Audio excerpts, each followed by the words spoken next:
Welcome back, everyone. What we're watching, episode 47, TJ.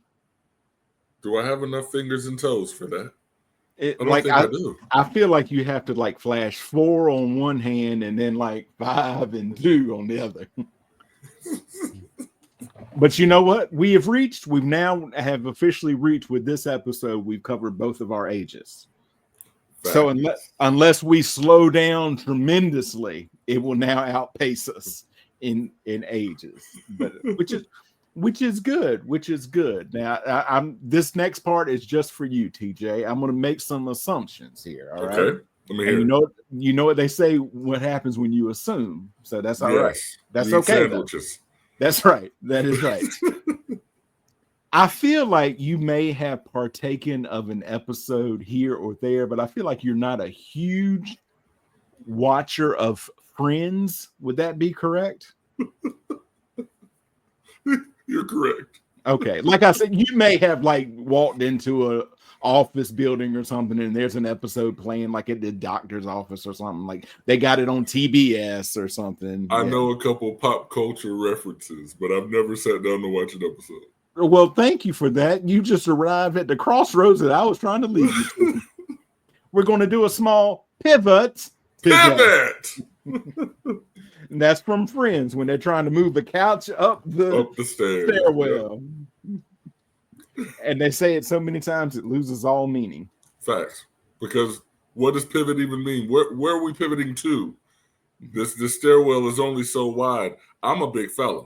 So I'm like, what do you expect me to spin around? Yes, he feels like if it's in a constant state of motion up that stairwell, it'll work its way. You can do this. But this is episode 47, also a cross promotion with the Joey Harris Show episode. Hold on, 502, 503. It's not 50. I ain't got 500 episodes. 203. What is wrong with me? I ain't got 500 on anything. Here's my question. Why haven't the producers had us doing crossover episodes before? I feel like we've been spilling liquor here, Joey. Hey, you know what? I'm not going to get into that. I'm going to dip my toe in it, all right? Sometimes moving over into the wrestling thing, Ric Flair is going to Ric Flair himself, and he always comes out. And about every 4 years, he'll come out with something when somebody criticizes him that says he spent more money on spilt liquor than they earned last year. And my question is something I heard somebody bring up the other day. Why are you spending money on spilt liquor? Why are you spilling liquor? Now, TJ, this I know. You have been into a drinking establishment a time or two, and you've gotten a drink. I'm not saying you've never spilled any of it. But you probably don't go out of your way saying, let me spill a little liquor in this plant. No. I've seen on TV shows and seen friends in neighborhoods pour out a little for the homies. Yeah. I believe in saving all of my alcohol for me. So I say a little prayer for the homies.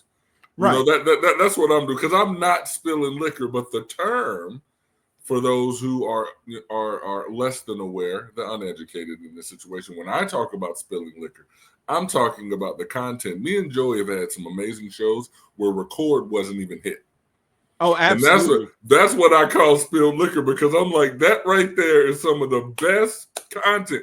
I've had some of the best shows where the red light was not on. Red light was not on. Bro, I cried once. I cried one time when I realized that I could not salvage that, man. Sad day. But that's all right. Look at all the gold we've got ahead of us. But and I'm not a big drinker. You know this. I will partake of one on occasion. I feel like if we're going to pour one out for the homies that are no longer here, that's the way we do it. If somebody comes up and says, let's spill some liquor for the homies, what is wrong with you? You know how much that costs, Nathan? Now, that's what I need to do. I need to go back and do like a giant omnibus of all the different names of people that you use. You'll drop a Nathan. My favorite is Sebastian. Do you even remember who Sebastian was? Now, that one I remember vividly. Talking about from the from different times that you said that name. Do you know who Sebastian is? No. Sebastian is the boss that is there when you come back in that time between Christmas and New Year. Who was the man day before y'all got out for Christmas? He's like, leave a little early. I'll clock all y'all out. You're like, you the best boss you've ever had.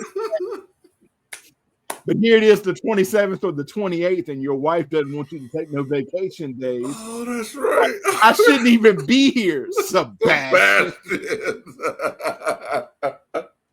Oh, look, we have had some good times, and I think if any super fans are out there that would watch our episodes and take the clips of the random names that I use and just put it in a collage, and you would just see Sebastian, Nathan, Linda. Now this one I don't know. I feel like Linda would be the equivalent of the girl in class that y'all are almost at the end, and she's like, "Teacher, you forgot to collect the homework." Linda. See, I was thinking Linda works in HR and she's the reason the Casual Fridays got canceled because she didn't like that Barbara wore the low-cut tops, so she just complained so nobody could wear what they wanted. But she works in HR. Your Linda sounds very... Your Linda is what my Linda grew up to be. I see. Yeah. I see. Or vice versa. Yeah, your school Linda grew up to be my HR Linda. Just an old stick in the mud, a real poo in the punch bowl. See, and she canceled Casual Fridays because she didn't like, and she complained. She's HR. Who did she complain to? You know, she sent out that corporate email. We've received several complaints. No, she ain't received one. Ain't nobody complained about Barbara's low-cut top. We've been looking at that cleavage for years. You know who would be upset about that if they were at the office would be Stanley. I've been sitting downwind from Phyllis for years. Yeah. I've been sitting downwind from Phyllis's sticky perfume for years. Who these new people think they are? Have you lost your mind, boy? Because I'll help you find it. I'll help you find it. It's pretzel day. Stanley comes alive for that. He does. And when it's what is it, evaluation time? He's like, you got to listen for the silence. It's what she doesn't say. I learned that in the ghetto. That and Florida Stanley. Say what you will about the Tallahassee episodes. Florida Stanley is a sight to behold. Did I say Messina? He wanted you to dial up some logins. I didn't say Messina. I didn't say Messina. Oh man, awesome times. What we're watching, but we're going to talk about some things in the state of entertainment today. But before we get into that, as a appetizer, if you will, TJ, something happened to me the other day, and the reasons what happened is not material but I was feeling some sort of way. It was in the middle of the day at the end of a long week. Okay. And you have these things that are just stacking on you, you know? Right. And so I typed it out and I thought about it for a while. I threw it into Chat GPT. Chat GPT said, could you be perhaps feeling this way because of all of these things? And I said, that is exactly it. Okay. And so he said, and so Chat GPT says, would you like an affirmation that if this happens, you can tell to yourself? And I'm like, yes, I would. And this is what it came up with, TJ. So I saved it. I saved it on here. I'm going to read it to you. It says, I show up. I speak truth. I protect my peace. I am enough. No response needed. Okay, so here's the thing. Okay. One, I like that. I appreciate that. And I'm concerned. Okay. Because your phone gave you that. This is the seed being planted for Wally. Maybe, but I'm going to have Wally on my side. I'm like, That was the sweetest, daggone, most powerful thing for my phone to give me. Well, I was throwing like a lot of that. I'm like, I was showing up, I was doing the work. Mm-hmm. And what it is, again, not material. I was reaching out to others Mm-hmm. who weren't telling me no. They weren't telling me anything. Got you. And that was upsetting to me. Like, I can handle no, but not telling me anything, I just felt like a lot. And it's like, oh, absolutely. But this is, so it kind of like cleaned up the language and all of that. So I appreciated that. I respect that, man. That's science. I was going to tell this quick plug for patreon.com/babykangaroo media. I was going to tell this to you and Tyler at the last Super Show, and it totally slipped my mind. So I'm going to tell it to you now so that I have it on the show and on the show here, what we're watching. On the record. So the week before that, we had a friend in from Maine, and she and my wife had gone to the lake house for a few days just to chill. And so I was on my own. And after work one day, I had to go to the grocery store, and I leave the grocery store with my packages. And I'm like, I just don't feel like going home and cooking tonight. There's a Hardee's across the street, not my favorite, but I can get a burger. I looked it up, and they're like, hey, we got a special for 2 burgers and fries and drink for $5. And you can't beat that. Can't beat that original bag. So I ordered that. I'm in line. They say pull around. I'm behind 2 other cars. So that's cool. I'm not in any hurry now. Right. I looked behind me, TJ, at the truck. No, it was a car. It was a car. Pulled up behind me in line, people waiting to. If I gave you 1.5 million guesses, you would never guess what they had on their dashboard. And I was just, like, what led us to this is what I'm saying. It was upsetting to me in that way. Like, they weren't hurting anything. It wasn't illegal. It was just like, what brought it to this? And again, do you want to take a guess? I would. I know I'm going to be wrong. Is it one item or 2? It is one item. Okay, because I had a list of things that I was just going to just blurt out in hopes that one of them was right. An upsetting item on a dashboard. Right. Again, it was just upsetting to me because I didn't understand why. Like, if you saw it, you're like, that is strange, but it probably wouldn't upset you. So it upset you that they had it. Was it just placed on the dashboard, or did it look like a dashboard ornament? Oh, no. It was placed on the dashboard. Okay. If this was a dashboard ornament, I've got so many more questions. I'm going to say it was an adult toy. No. I think an adult toy I would laugh at, but I'm like, okay, whatever they do in their car, hopefully they get it more private than this. But it was a family style, the large can of cream of mushroom soup. But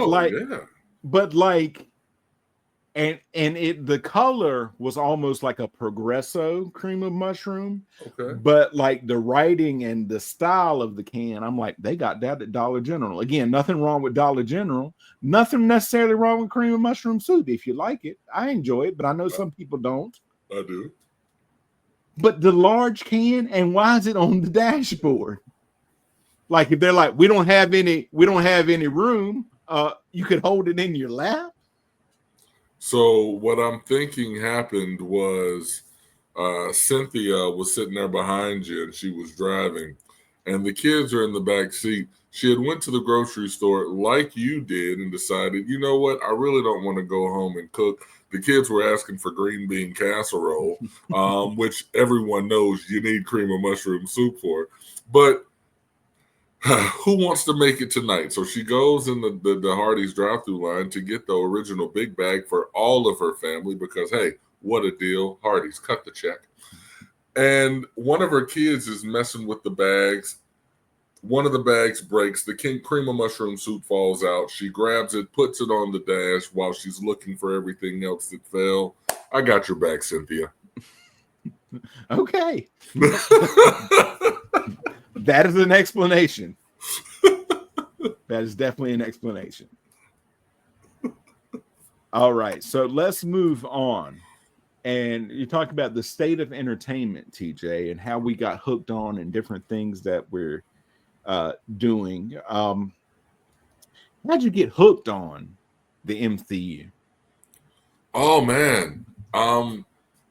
I think I stumbled into it. I was not an early adopter, right? Because I had seen the success of Spider-Man with Tobey Maguire. The first two were straight. I thought the last one they put a lot in that movie, so I'm starting to see a decline. When I see the X-Men, saw the first two, thought they were great. The Last Stand was a little bit of a decline for me. Again, still liked it, but a little bit of a decline. So at this point in time, I think I was in a little bit of a hero movie fatigue. So when Iron Man comes out, I'm like, I'm not gonna go see that in theaters. And then Incredible Hulk comes out, and I'm telling my friend, I'm like, I was living in Florida at the time. I'm like, no, I'm not gonna go see it. Someone paid for a ticket for me, and I was like, oh man, that was a really great picture. And then from there, it's just like, well, now I gotta go and see, because the end credit scenes and the storytelling is like they're linking all these franchises together, and I was just like, that's dope. Right. I was sort of the same. I remember I went and saw, I think I did both the third Spider-Man and X-Men The Last Stand. Mm-hmm. You go over and hit the $2 theater, and I had taken that off. I'm like, we're about to go into the busy season, and this is the last full week we got before the busy season started. I'm taking Friday off. Right. They're like, yeah, take Friday off. That'll be fine. I'm like, I want to go see a movie. And I remember I was looking at what was on there, and I'm like, none of these are really just grabbing me. And I'm like, I guess I'll see Poseidon, because Poseidon was on at the time. Kurt Russell. And I didn't realize that it was Friday. They had changed over the movies, and The Last Stand was on there. I'm like, nope, I know exactly what I'm seeing now. Right. And so I saw that, and I'm like you. I'm like, it could have been so much more, because I knew the storyline from the comic books. But I'm like, it was 2 hours. It kept my it kept my hand. I'm not going to be mad at it. Kept my mind interested. And then go on, and the Iron Man comes out, and the Incredible Hulk comes out. And I think we waited I was with my ex at the time. We waited, and we saw Iron Man. We get the end credit. I'm like, oh, this is interesting. And then we went to see the Incredible Hulk and get the end credits of that. And I'm like, thank goodness I saw Iron Man first. Right. And then I'm like, oh, that's interesting. And then I'm like, oh, they're making Iron Man 2. Well, I wonder if it picks up. I'm like, oh, Samuel L. is in it. And who is this? And the Black Widow. I'm like, I thought she was a bad person. Let me go and check this out. And it kind of slowly brought me into it from there. And then I'm like, oh, they're coming out with Thor. I never really liked Thor. I never read the comics. Like, I was aware of Thor, and if he was in a comic that I was reading, I didn't tear him out of the comic. Like, get out of here with your Asgardian self. Take that hammer elsewhere. Meow meow. Yeah. And so then I watched the Captain America, the First Avenger. Yep. And they're like, the credits, it's like, oh, we're coming out with the Avengers. And I'm like, oh, the Avengers. Then I was all in. That post-credit scene on Cap for the Avengers. I mean, like, that was the long post-credit, but I liked it. And it got me excited for it. And the Avengers was always I guess a thank you to me, to the audience, for watching the individual films. It's like, hey, you've watched that for us to build these characters up. Now we can put all these people in one movie without having to give any one person more screen time than the other to run the story along, because you already know everything associated with everybody. So yeah, I'm a fan of that. So, and then I'll do the next one and pivot back to you. The next one is, how did you get hooked on The Sopranos? Now, to me, I did not watch it when it was coming out. I was, of course, aware of it, and we talked about it when we went through it. It was part of the culture when it was on, and it was, I believe it came on Sunday nights. Sunday nights. I mean, that's what everybody was in for, and you heard talk about it the next day. And again, he just I think retired either last year or at the very beginning of this year. Bob from the Bob and Sherry show, they did a recap of the latest Sopranos episode the next day that came out, and it was at the end of the show. And they're like, if you hadn't seen it yet, we will see you tomorrow. But from here until the end, it was like the last 15 minutes of the show. I remember listening to that, and I enjoyed it. And I'm like, I don't know any of these people, but I enjoyed their back and forth about it, about what happened, what they think's going to happen next, and all of that. So I was hooked on that.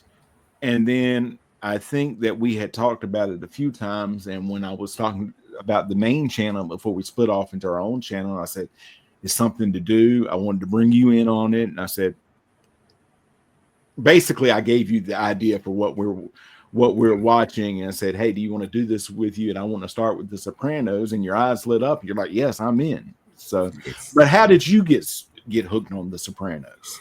Oh, man. So Sopranos was one of the first shows that I got into drama-wise like that, you know. So when I, excuse me, because this came out late 2000s, I mean late 90s, early 2000s. So I'm thinking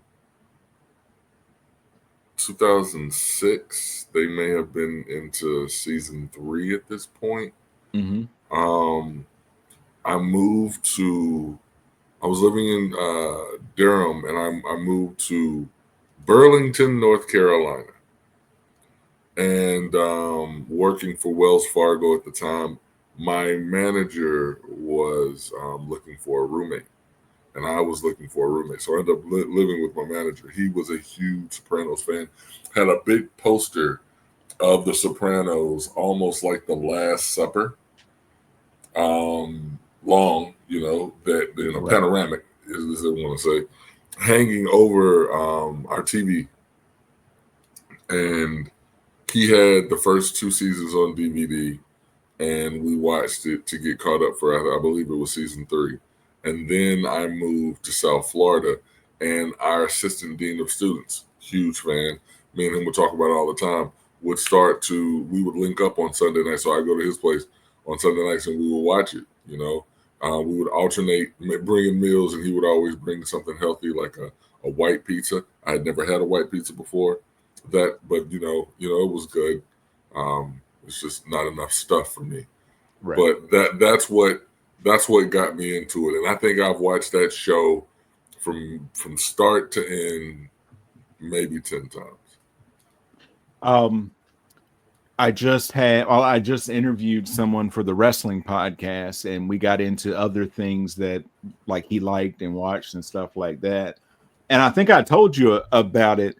I had seen a picture I said that's what made me a fan of his. I'd seen a picture of him and his wife at the driveway when they were taking their little tour and all of that. He laughed at that because he's like every couple of years they'll pull it out and they'll watch it all the way through, and then they do the same thing with Mad Men.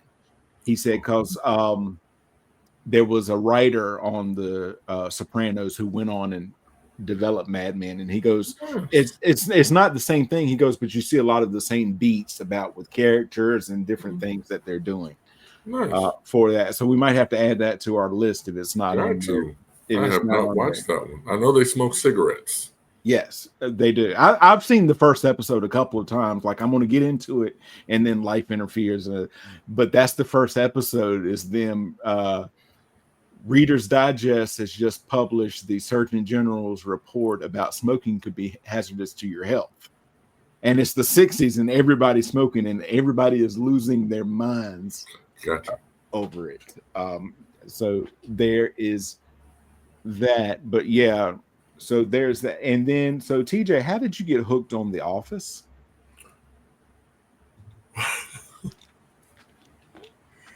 I love these questions, man, because you're bringing it. All right, so and I have to give credit where credit was due. Like, so this is now after grad school, still living in South Florida.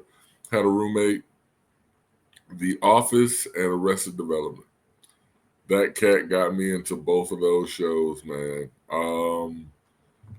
It was, and I got into it pissed, just like anybody else would when you're first getting into the show and you realize the first season on DVD only has like 5 or 6 episodes. Why am I paying $20 for 6 episodes? But it was hilarious. And, having worked in the real world at that point, I had worked for Wells Fargo and moved to South Florida. I worked in housing at that point, and I'm in the housing and looking back on my office days and realizing I could see a lot of my coworkers in those characters and just enjoying that until I developed this horrible thing where I slowly start to dislike the main character. And I started to dislike Michael. Hilarious, still laugh at him. I just wanted to open hand slap him sometimes in the face, man, because I'm just like, he gets away with way too much. Oh, yeah. Yeah, absolutely. Absolutely. For me, it was the episode where somebody finds the blunt in the parking lot. And I wasn't even watching it. TJ, I was passing through and some reason stopped on that channel. And Michael comes out and is like, Doobie Brothers. Doobie Brothers smoking doobies with the brothers? With my brothers. And I just I laughed at that so hard. I'm like, that's just silly. I'm like, but that, it popped me. It made me laugh. So I don't remember. I know is that season 2? I know it's not the first season. It's either season 2 or 3. It's season 2. Okay. Yeah, it was before Jim went to Connecticut. Yeah, Stanford. Yeah, Stanford. Yeah. So, like either the next day or the day after, my ex goes to Walmart and they've got the first season. Like it's only, like you said, 5 or 6 episodes. Mm-hmm. First season was like $5. And I'm like, all right, I'll watch. And that must have been the summer because she then went to good old Ed McKay's. Good old Ed McKay's. I was hoping you were going to say Ed McKay's. And the second season was out. So binged it. And I'm like, the first season, I'm surprised it got a second season. Because it's uneven. It's uneven. Like there's some sprinkling of some things in there. But that second season, they changed some things about Michael and all of that. And you're off to the races on that. And she would tolerate the show, TJ. He really became a fan from the episode that came out after the Super Bowl. Today smoking is going to save lives. The fire practice one. And she's like, the one save Bandit. And then the cat falls through. Obama's president, Stanley. Obama's president. And then boom, roasted. Stanley, your heart sucks. Boom, roasted. Yeah, no. That one, and also what she was becoming more of a fan from the fun run for Meredith. Okay. So Double Jeopardy. I'm sorry. What is Double Jeopardy? Thanks for calling Dunder Mifflin, the home of the Michael Scott Fun Run for the Cure. He made sure to put that in there. For the Cure. I need the carbo load for this. This was not a good idea. You have to stop to use the bathroom halfway through, but not today. Not today. Oh gosh. All right, so I don't know, 2 miles away from the office. Why did he make it a circle?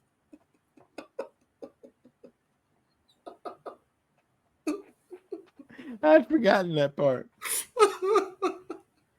All right, so and then I've got one for one. Hopefully, we're going to do in the near future, and so I'll start it because again, you've not seen it. Sherlock, how it came to be and how I became a fan. I've always been, for some reason,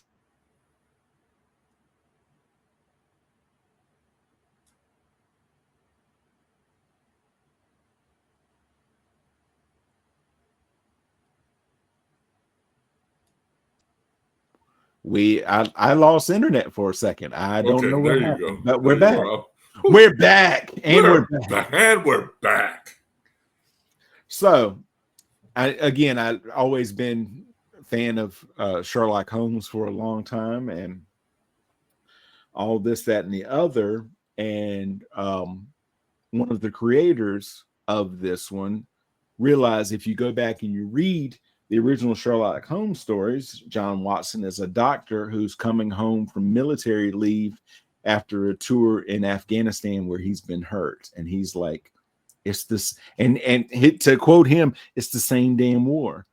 British are in Afghanistan again. And of course, you could have a British doctor there who gets hurt and gets sent home after. He's like, so let's make it Sherlock for the modern day. And so that's how it started. There is an MCU connection with Sherlock, as Benedict Cumberbatch plays Doctor Strange, and Martin Freeman plays Everett Ross in the mainly the Black Panther movies, but he's also the ex-husband of Julia Louis-Dreyfus's character of Val. Spoilers if you haven't seen Wakanda Forever. So there is also an Office connection, TJ. I didn't know if you were aware of this. Is that The Office is a American counterpart to the British Office, and Martin Freeman played the character of Tim, who Jim is based on in the British Office. Did. That's fun. All right. There's another connection that there are two things that brand these two actors together, even though they never played with each other on an episode of either of their series. Now, Sherlock, the first series came out in 2010. They come back for a second series in 2012. In the meantime, CBS announces that they are adapting and bringing Sherlock Holmes to television in an updated version of Sherlock Holmes that they call Elementary. That's with Lucy Liu, right? With Lucy Liu as Dr. Watson and Johnny Lee Miller as Sherlock Holmes, who's a British citizen living in New York. So there's a change of this, and it goes far deeper into his drug usage and all of that. The BBC Sherlock throws up some signal flags. Hey, are you stealing our stuff? But they finally determined that there is enough of a difference between the two that there's, and the character for the most part was in the public domain at the time. Right. So if you take these, and there was enough changes, but everybody kind of raises their eyebrows because both Benedict Cumberbatch and Johnny Lee Miller are playing Sherlock Holmes. Now, several years before that, they had been in a two-man play together. They were the two characters of Frankenstein is the play. Now, the unique thing, do you know the unique thing that they did in this play? What's that? Every night they switched characters. So one night Johnny Lee Miller would be playing Dr. Frankenstein and Benedict Cumberbatch would play the monster. The next night they would switch. So they both, that's dope. They both did that. So you can go like, hey, we got to go back, but we got to make sure that they've switched roles to see the difference in that. So they are forever linked with those two characters of the characters that they played in Frankenstein, as well as playing Sherlock Holmes for that. And now Johnny Lee Miller, probably unless they reboot it again and it becomes hugely popular, has the record and will probably have it for a while as the person who has played the character of Sherlock Holmes the most times, because they went 7 seasons and over like 150 episodes or something like that.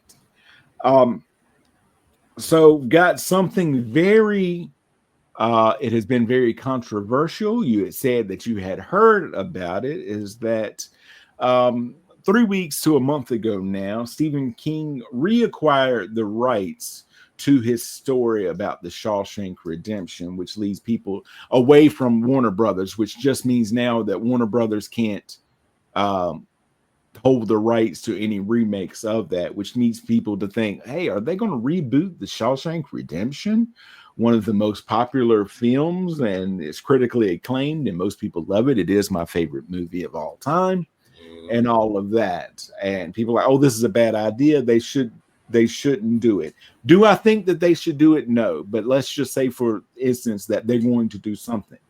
This is what I say do. Go to a streaming service and make a show called Shawshank that picks up 15 to 20 years after the events in the movie. So if you got some characters who are still around, they can still play their characters in the movie. Red has been released. Andy's still gone. They never found him. He's just gone. And Red skipped out on bail. I mean, skipped out on his parole, but they're not kicking up much fuss about him per use.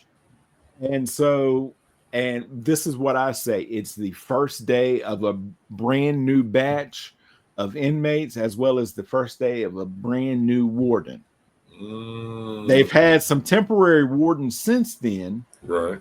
And none of them have lasted very long. And you find out that there are some intriguing things happening in this prison that, if you want to bring up, hey, it's just got bad, some bad mojo there from everything that's happened. Is this place cursed? And all of that. And you build on it from there. You call it Shawshank, coming soon to AMC Plus or Shutter Plus or TJ's big streaming service, whatever. That would be awesome. I mean, if I could launch my streaming service on the back of Shawshank, then trust and believe I might be okay. I like that idea, man, because I was thinking the exact same thing. I don't necessarily think that you should do a reboot on one of the greatest movies ever made. Came in second place for Best Picture behind Forrest Gump. You can't redo that. If you're going to make another film, you tell more stories, from it. Instead of the Shawshank Redemption, because there was redemption in that film, make it the Shawshank something else, dedication or something. I don't know, shit, a good word, right? But after Shawshank, right. And just tell another story, and then you make references to characters, because maybe one of the guys gets released and he goes to the apartment that Red got released to, and nobody killed himself in, again, they make references to Dufresne having broke out, or the warding having offed himself after all the shenanigans that happened. But yeah, I like the idea of a new hard-nosed warden, battling with some COs that are doing some shenanigans, some spooky, intriguing things going on down in the basement. And then if you can somehow tie in any of what they did in Castle Rock. That was going to be my my next idea. Like, say, hey, there's like a bunch of stuff, and never like outright say it. But if you've seen Castle Rock, you're like, is that what they're thinking? Is that where they're? So it could be a connection there, where you don't even have to necessarily have seen Castle Rock. But for those who, it's like an Easter egg for those who know. If you know, you know. Yep. Like you got a room in the basement of that prison that has a cell in it that nobody ever goes into, but you see people occasionally walk past and look inside of, because from Castle Rock, there's a man locked in there. Right. They think it's the devil. Right. And you started off like away from all of that. All right. After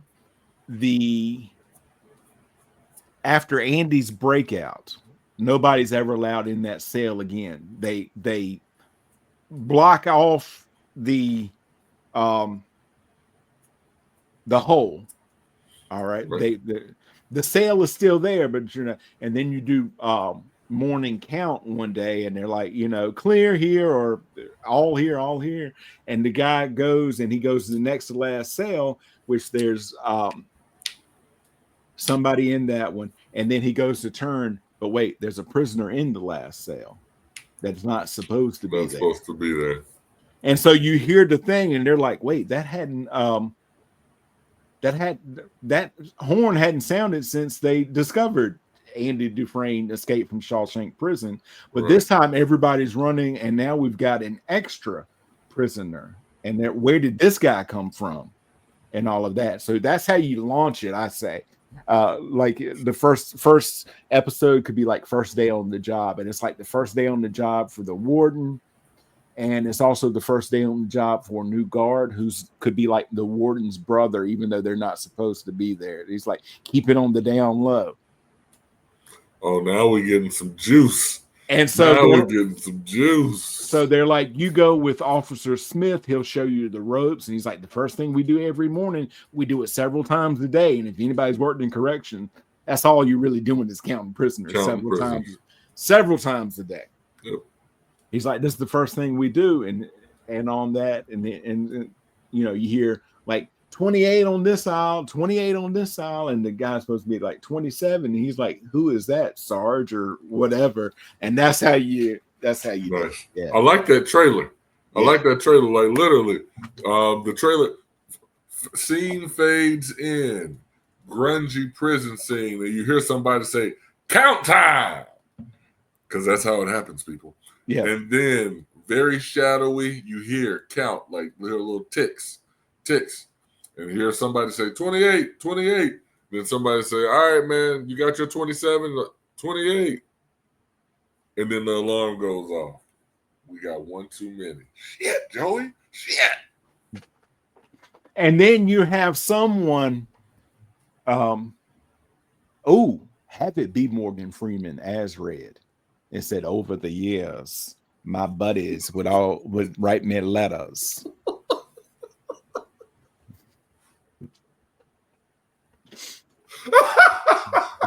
Letting me know what had happened in Scotland.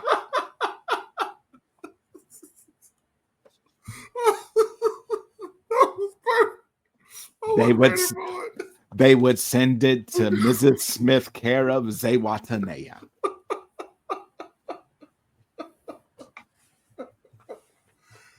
Oh gosh, yo, that was a treat right there. That was a treat. Thank you, brother. I got one more for you. Prisoner 26. This is just an Easter egg. It's the guy that played Mr. Sam's on Lean On Me. Really? Oh, that's nice. I miss Mr. Sam. Who is one of my dad's favorite actors, by the way. Nice. You know why? He's from where we're from. He's like he grew up 5 miles down the road. My dad knows him. So I mean, he was very popular back in the day. For those of you who want a little bit more behind the scenes, he was Sam's and Lean On Me. He also played in Juice, opposite Tupac. He also was on like Law and Order, and so my dad was in the hospital for something because my dad has Crohn's and he had a flare up and that put him in the hospital. And he's like, I was flipping through one night and I saw his name is not his, but I saw him the other day. He was in an episode of Law and Order. So my dad watched that episode because he was in it. That's what's up. So that's my idea. I like your pitch. I think that it needs to go to Steven himself. But Steven right now, he's riding high. He just had a movie come out. The Life of Chuck. So he's riding high right now. And I heard he went to a viewing up in Maine with the people. And WKIT, which is Stephen King's rock and roll station, he just recently sold it because it had lost money for years, and a group of investors picked it up and actually kept it going, which he was extremely satisfied with because he's like, there should always be room for local rock and roll station. But they always would have like events, like on Halloween, they always show a Stephen King movie at the local theater. So they had their win tickets to Life of Chuck event there, and he showed up there, and so he was there, and I'm like, oh, that is awesome, because I've watched many movies in that in that cinema, because it was right across it was like 2 miles down the road, and that's also the movie theater that he watches movies at when he's in Bangor. So that was cool. And they say if you like Stand By Me, if you like Shawshank Redemption, if you like The Green Mile, definitely see The Life of Chuck. Okay. All right. I mean, I've got a list of stuff that I got to see, man. I haven't been to the movies in a while. Still got to see Thunderbolts. I still want to see Sinners. Looking forward to Fantastic Four next month, man. So I got to get back into the cinema, man. I've been too busy. I need to sit down somewhere.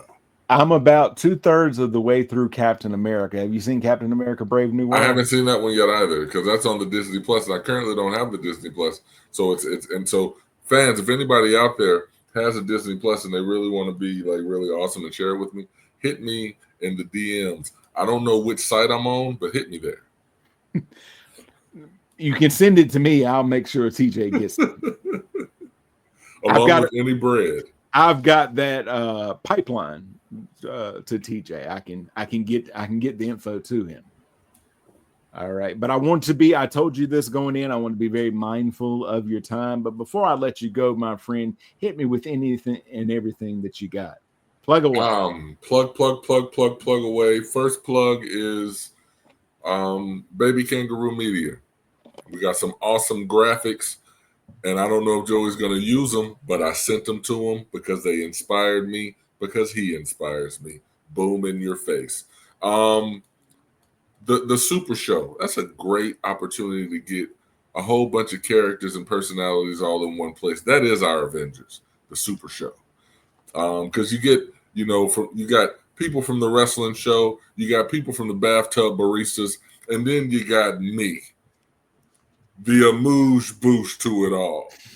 So shouts out to that. Shouts out to the Joey Harris Show, man. I appreciate anytime I can be on. Now that I know that this is a crossover episode. Hey, Joey Harris Show fans, y'all hear me? Y'all see me? Get in them comments and keep my ass on this show, man. Only you can get me here. I want comments. And then seriously. I'm not reading the comments. I never read them, but I want them. And then lastly, Daddy's Little Girls premieres on Tubi on July 11th. The first episode is actually up right now on, I want to call it Futanara, but that's a sexual thing. So Vanta Television, the first episode is up, and I'm not in the first episode, but when you get to the end and it says coming on season 1 of Daddy's Little Girl, you see Howard right there, baby. So yeah, man, good things coming. I'm back on set next week, filming more stuff. So keep me in your prayers, man. I appreciate all the love. I was just thinking that if the Super Show is like the Avengers and we're out to save the world, I know there's somebody mad as hell. This is who they got to save the world? These guys, like, we're screwed. Because look, in the trailer of this movie, you got Tyler sitting there just chilling on his couch. Joey, he's sitting back in his office on campus. You got me sitting there eating some chicken wings, happy as hell. And then somebody comes up to Nan and said, Nan, we need you. And Nan says, who all's going to be there? And that's how the trailer ends. Oh, it's good. I'm just thinking of my ex-wife or ex-girlfriends going, that's who they got? Oh, Joe, like folks, when I tell y'all Joey is a great writer, I'm waiting on you all to be introduced to Butter and Bread, because I see Joey laying on the floor with chest pains talking about get off me, I ain't no wrong with my feet. That's that right there. I can't wait for it, man. I'm super excited. Bro, Thanks, man. I needed this today, man. I needed this. I needed it so damn much. Thank you. Absolutely. What we're watching, we're coming back. We'll get there. It'll all come. And look, they push Doomsday and Secret Wars back anyway. So we gotta feel the time in between. For the people who might be a little upset, first off, you're gonna blame me. And secondly, let's put it all in perspective. It took us 2 years to watch Sopranos. Ease up. But since then, like just from we've been on it. We've covered all of phase 1 in less than a year. And Community. And the first season of Community. And Die Hard. All the diehards. We're coming up with the lethal weapons. We're about to come with the lethal weapons. Multiple weapons. It's been lethal. All right. New episodes of What We're Watching on the What We're Watching YouTube page. Make sure you subscribe to that. New episodes of the Joey Harris every Sunday, wherever you get your fine podcasts. New episodes of the Cup of Joe Wrestling Show every Thursday, wherever you get your fine podcasts. You can email me, joeyharriscomedy@gmail.com or cupofjoewrestlingshow@gmail.com. I am on Facebook, Instagram, and Threads at The Joey Harris. Patreon.com/Baby Media. We've got so much stuff on there. $5 a month, 20% off your first month with the promo code Joey. TJ, and a movie. My darling Lizzie. Got another one coming next month. Joey's cinematic debut coming next month. What? And again, someone somewhere said that's the best that we can do. Look, folks, it was a low budget affair, okay? And I worked very cheap. You throw an oatmeal cream pie my way, because that's all I could afford to pay. I had oatmeal cream pie, and for the people that were on set with me, I had a couple celery sticks and some ranch dressing that wasn't really cold.